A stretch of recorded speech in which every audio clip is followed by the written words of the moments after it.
Hello friends, welcome to Senior to Junior Academy.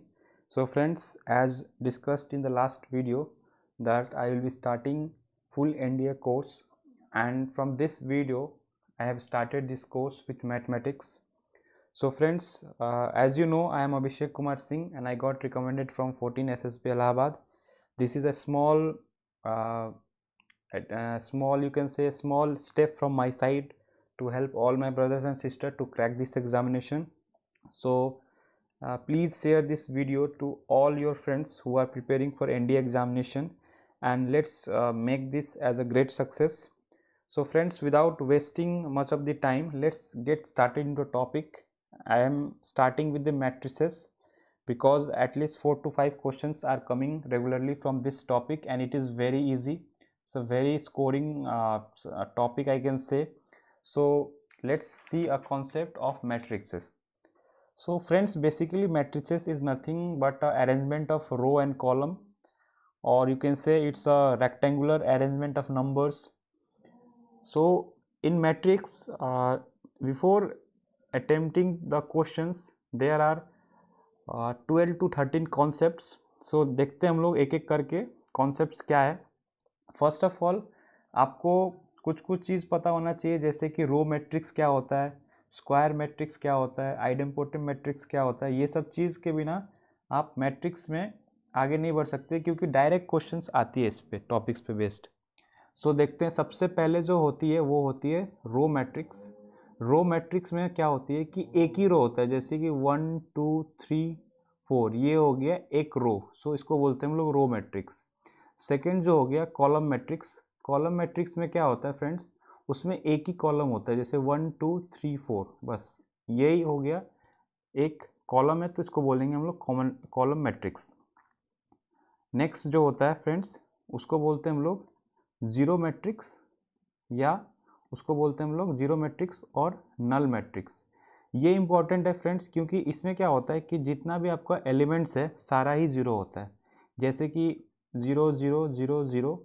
सो इसमें आप देख सकते हो कि दो रो है और दो कॉलम है, दो, हालांकि सारा एलिमेंट्स जीरो है, तो इसको हम लोग बोलते हैं जीरो मैट्रिक्स और नल मैट्रिक्स. नंबर 4 देखते हैं हम लोग स्क्वायर मैट्रिक्स. स्क्वायर मैट्रिक्स में क्या होता है कि आपको नाम से ही पता चल रहा है कि स्क्वायर, उसमें क्या होता है कि जितना एलिमेंट्स है उसमें एलिमेंट जो होता है वो स्क्वायर फॉर्म में होता है. जैसे कि जो अगर दो रो होगा तो दो ही कॉलम होगा, जैसे कि ये 0 0 0 0 मैंने लिखा, वो एक नल मैट्रिक्स है लेकिन वो स्क्वायर है. जैसे कि और एक एग्जांपल ले लूँ मैं, 2 2 1 1, तो ये भी एक स्क्वायर मैट्रिक्स हो गया फ्रेंड्स. नंबर 5 में देखें हम लोग, तो इसमें जो होता है सबसे इम्पॉर्टेंट होता है वो होता है डायगोनल मैट्रिक्स. बेसिकली ये सब मैं अभी इंट्रोडक्शन दे रहा हूँ क्योंकि क्वेश्चंस डायरेक्ट आते हैं ये सब टर्म से. सो डायगोनल मैट्रिक्स क्या होता है फ्रेंड्स, कि ये एक स्क्वायर मैट्रिक्स है जिसमें कि डायगोनल जो एलिमेंट्स होता है वो एक नॉन जीरो एलिमेंट्स होता है. जैसे कि मैं लिखूँ अगर 1 0 0 0 2 0 0 0 3, तो इसमें आप एक चीज़ नोटिस करोगे कि डायगोनल एलिमेंट्स जो हैं वो नॉन जीरो हैं, बाकी एलिमेंट्स जीरो हैं, तो इसको हम लोग बोलते हैं डायगोनल मैट्रिक्स. अब इसी का फॉर्म, बहुत सारा फॉर्म होता है, जैसे कि एक फॉर्म होता है उसको बोलते हैं हम लोग आइडेंटिटी मैट्रिक्स. आइडेंटिटी मैट्रिक्स या उसको बोलते हैं हम लोग यूनिट मैट्रिक्स. ये क्या होता है, ये भी एक डायगोनल मैट्रिक्स है, लेकिन इसमें जो डायगोनल एलिमेंट्स होता है फ्रेंड्स वो वन ही होता है, सारा डायगोनल्स एलिमेंट वन होता है. जैसे कि 1 0 0 0 1 0 0 0 1, आप देख सकते हो कि ये जितना डायगोनल एलिमेंट है वो वन है, तो इसको बोलते हैं हम लोग यूनिट मैट्रिक्स और आइडेंटिटी मैट्रिक्स. नेक्स्ट जो होती है वो स्केलर मैट्रिक्स. स्केलर मैट्रिक्स भी एक आइडेंटिटी मैट्रिक्स का फॉर्म है, बट इसमें ये डिफरेंस है कि ये जो डायगोनल एलिमेंट, जैसे कि आइडेंटिटी मैट्रिक्स में वन था, इसमें जो डायगोनल एलिमेंट्स है वन को छोड़ के कोई और नंबर होगा, लेकिन सारे डायगोनल एलिमेंट सेम होंगे. जैसे कि 5 0 0 0 5 0 0 0 5, तो ये देख सकते हो कि आपकी डायगोनल एलिमेंट जो है वो सब 5 हैं. नेक्स्ट मैट्रिक्स जो है वो है upper triangular matrix. Upper triangular matrix में क्या होता है फ्रेंड्स, कि आप जैसे कि एक मैट्रिक्स लो, जैसे कि 3 5 -1 0 5 6 कुछ भी ले लो, 0 0 2।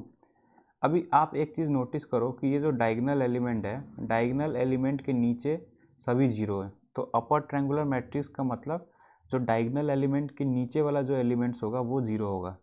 और सिमिलरली उसका उल्टा होगा लोअर ट्रायंगुलर मैट्रिक्स में। लोअर ट्रायंगुलर मैट्रिक्स में क्या होगा फ्रेंड्स कि आपका जैसे 1 0 0 -1 5 0 2 3 6, इसमें क्या होगा फ्रेंड्स, आप देख सकते हो कि ये जो डायगोनल एलिमेंट्स है, डायगोनल एलिमेंट्स को के ऊपर सारा एलिमेंट जीरो है। तो अगर इसको याद करना हो तो अपर ट्रायंगुलर मैट्रिक्स मतलब कि डायगोनल के नीचे वाला एलिमेंट जीरो, और लोअर ट्रायंगुलर का मतलब इसका डायगोनल का ऊपर वाला एलिमेंट्स जीरो। इसके बाद दो इम्पॉर्टेंट कॉन्सेप्ट है। एक है फ्रेंड्स जिसको बोलते हैं हम लोग आइडेम्पोटेंट, IDEMPOTENT, आइडेम्पोटेंट मैट्रिक्स। इसमें क्या होता है फ्रेंड्स कि एक अगर मैट्रिक्स है, लेट से A, जैसे कि 1 0 1 0, अगर मैं इसको फिर से A से इंटू कर दूं, मतलब A इंटू A कर दूं, तो दैट इज A स्क्वायर। इसका आंसर A अगर आ गया तो इसको बोलते हैं हम लोग आइडेम्पोटेंट मैट्रिक्स। और एक और मैट्रिक्स है जिसको बोलते हैं हम लोग इनवॉल्यूटरी मैट्रिक्स। इस मैट्रिक्स में क्या होता है कि अगर A इंटू A कर दूं तो वो जो हो जाएगा I आ जाएगा, I that is identity matrix. Identity matrix आपको याद होगा जिसका डायगोनल एलिमेंट्स 1 होता है, जैसे कि 1 0 0 0 1 0 0 0 1। तो इसका जो डायगोनल एलिमेंट्स अगर 1 1 1 आ रहा है तो अब इसको बोलेंगे हम लोग आइडेंटिटी मैट्रिक्स। सो अगर A square is equals to I आ रहा है तो ये हो गया इनवॉलेंट्री मैट्रिक्स, और A square equals to A आ रहा है तो हम लोग इसको बोलेंगे आपका आइडेम्पोटेंट मैट्रिक्स। लेट्स देख लेते हैं एक बार आइडेम्पोटेंट मैट्रिक्स कैसे काम करता है। जैसे कि लेट से A का एग्जांपल मैं ले लेता हूँ 1 0 1 0, और इसको फिर से उसी से इंटू कर दिया जाए, जैसे कि 1 0 1 0। अच्छा फ्रेंड्स, एक चीज़ आपको बताना चाहता हूँ कि मैट्रिक्स मल्टीप्लिकेशन का रूल क्या होता है। जैसे कि इसमें 2 रो है 2 कॉलम है, इसमें भी 2 रो है 2 कॉलम है, तो ये 2 और ये 2 अगर सेम है तो ही मल्टीप्लिकेशन पॉसिबल है। और जो नया वाला मैट्रिक्स बनेगा वो ये 2 इंटू ये 2 होगा।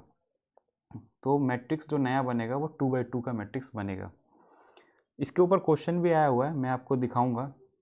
पहले इसको सॉल्व कर लेते हैं। जैसे कि मैट्रिक्स मल्टीप्लिकेशन कैसे होता है, जैसे कि ये रो और ये कॉलम करूँगा तो फर्स्ट एलिमेंट आएगा, जैसे कि 1 into 1 is 1 and 0 into 1 is 0, तो 1 + 0 फर्स्ट एलिमेंट। फिर इसी रो को इस कॉलम से मैं इंटू करूँगा, तो 1 into 0 is 0 plus 0 into 0 is 0। अब सेकेंड रो को फिर से फर्स्ट कॉलम के साथ, तो 1 इंटू 1 प्लस 0 इंटू 1 इज़ 0। फिर इसी रो को इस कॉलम के साथ, तो 1 इंटू 0 0 प्लस 0। सो आप देख सकते हो क्या आया, 1 0 1 0, basically A square is equals to A। So इसको बोलते हैं हम लोग idempotent matrix. So friends, hope आपको एक क्लियर हुआ। जैसे कि एक मैं कंडीशन फॉर मल्टीप्लिकेशन आपको बता देता हूँ। जैसे एक मैट्रिक्स है जैसे A, जिसका 3 रो है और 2 कॉलम है। अगर इसको आप इंटू करना चाहते हो B मैट्रिक्स से, लेट से जिसका 2 रो है और 4 कॉलम है, तो ये पॉसिबल होगा। लेट से एक मैट्रिक्स C आया, ये पॉसिबल क्यों होगा, क्योंकि इसका कॉलम और इसका रो सेम होना चाहिए, तभी मल्टीप्लिकेशन पॉसिबल है। और जो नया वाला जो मैट्रिक्स आएगा वो होगा 3 इंटू 4 का फॉर्म में, जैसे कि ये आ जाएगा मैट्रिक्स 3 इंटू 4 के फॉर्म में आएगा फ्रेंड्स। सो ये एक इम्पॉर्टेंट कॉन्सेप्ट है। अब इसके ऊपर क्वेश्चंस आया हुआ है, मैं आपको दिखा देता हूँ। मैं ज़्यादा वीडियो को बड़ा नहीं रखूँगा, मैं आज इतना ही कॉन्सेप्ट के ऊपर कितना क्वेश्चन, एटलीस्ट 3-4 क्वेश्चंस तो आया हुआ है। अब मैं आपको दिखाता हूँ क्वेश्चंस। सो फ्रेंड्स, ये क्वेश्चन देखिए, क्वेश्चन नंबर, ये मैं प्रीवियस ईयर क्वेश्चन से लिया हूँ, NDA 2012 में आया हुआ है। क्वेश्चन क्या है कि देखिए, एक मैट्रिक्स है X Y Z, और ये मैट्रिक्स है AHG HBFGFC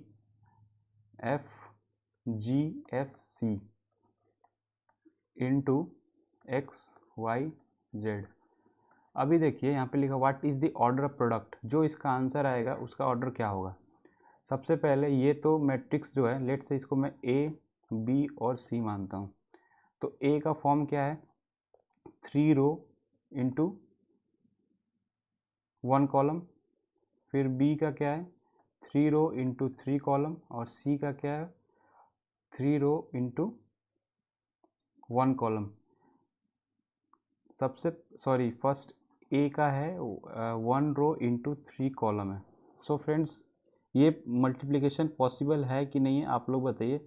ये मल्टीप्लिकेशन पॉसिबल है क्योंकि इसका 3 नंबर ऑफ कॉलम और इसका 3 नंबर ऑफ रोज सेम है।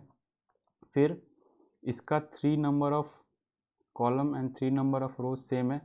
सो फाइनल आउटकम जो आएगा वो आएगा ये 1 इंटू ये 1। सो आंसर होगा 1 into 1। So answer will be B. I hope you got. कैसे हो, मैं फिर से रिपीट कर देता हूँ। ए मैट्रिक्स है 1 इंटू 3, बी मैट्रिक्स है 3 इंटू 3 और सी मैट्रिक्स है 3 इंटू 1। फर्स्ट वन इज़ रोज, ये रो होती है और ये कॉलम होती है। अभी ये और ये मल्टीप्लाई हो रही है क्योंकि ये सेम नंबर है। फिर ये और ये मल्टीप्लाई हो रही है क्योंकि ये सेम नंबर है। तो फाइनल आउटकम मैंने बताया कि इसका रोज और लास्ट वाले का कॉलम होता है। तो ये फर्स्ट एक रो है और एक कॉलम है, तो 1 इंटू 1। सो आई होप आपको ये क्लियर हो गया होगा क्वेश्चंस कहाँ से आती है। लेट्स से एक और क्वेश्चन देखते हैं हम लोग। एक और क्वेश्चन आपको मैं दिखाता हूँ, आया हुआ है। ये क्वेश्चन नंबर 22, क्वेश्चन नंबर 22 2014 का। यहाँ पे लिखा हुआ है कि if A is any matrix, एक मैट्रिक्स ए है, then the product A into A. एक मैट्रिक्स ए है, अगर इसको ए से करता हूँ तो प्रोडक्ट आ गया A into A. Only when a matrix is of order m into N. जैसे कि इसका भी m इंटू एन है और ये भी है m इंटू एन। तो ये कब पॉसिबल होगा, तभी पॉसिबल होगा जब ये n जो है और ये m इक्वल हो, तभी तो मल्टीप्लिकेशन पॉसिबल है फ्रेंड्स। सो इसका आंसर होगा n is equals to m। क्योंकि मैं कॉन्सेप्ट बता चुका हूँ मैट्रिक्स मल्टीप्लिकेशन के लिए। कंडीशन क्या है कि ये जो फर्स्ट का कॉलम होगा और सेकेंड मैट्रिक्स का जो रो होगा वो इक्वल होना चाहिए। तो यहाँ पे m इंटू एन है और यहाँ भी m इंटू एन है, तो ये दोनों को इक्वल होना चाहिए फ्रेंड्स। तो आंसर होगा इसका C। सो आई होप आपको समझ में आ रही है कि एनडीए में क्वेश्चंस कैसे आती है। फ्रेंड्स, मैं इस वीडियो को यहीं पे रोकना चाहता हूँ क्योंकि और भी बहुत सारे क्वेश्चंस हैं। अब वो नेक्स्ट कॉन्सेप्ट जो बताऊँगा उससे आपको वो क्वेश्चंस बन जाएंगे। आप फ्रेंड्स ये क्वेश्चन ट्राई कर सकते हो। क्वेश्चन नंबर 20 भी काफ़ी इजी है। आप कमेंट बॉक्स में इसका आंसर बताइए। बहुत ही इजी क्वेश्चंस है। आपको इसमें सिर्फ मिलाना है कि ए दो मैट्रिक्स को इंटू कीजिए और थर्ड से इक्वल कीजिए, आपको आंसर आ जाएगा। मैं नेक्स्ट वीडियो में इसको सॉल्व करूँगा friends. So friends, this is all about in this video. So अगर आपको पसंद आया हो और आप चाहते हो कि मैं ऐसे ही आप लोगों के लिए मेहनत करूँ, तो प्लीज़ आप चैनल को सब्सक्राइब करो और अपने फ्रेंड्स तक ये वीडियोज़ पहुँचाओ ताकि उनको भी इस चीज़ का फ़ायदा हो सके। So friends, I thank you all for watching. Share knowledge, share success. जय हिंद।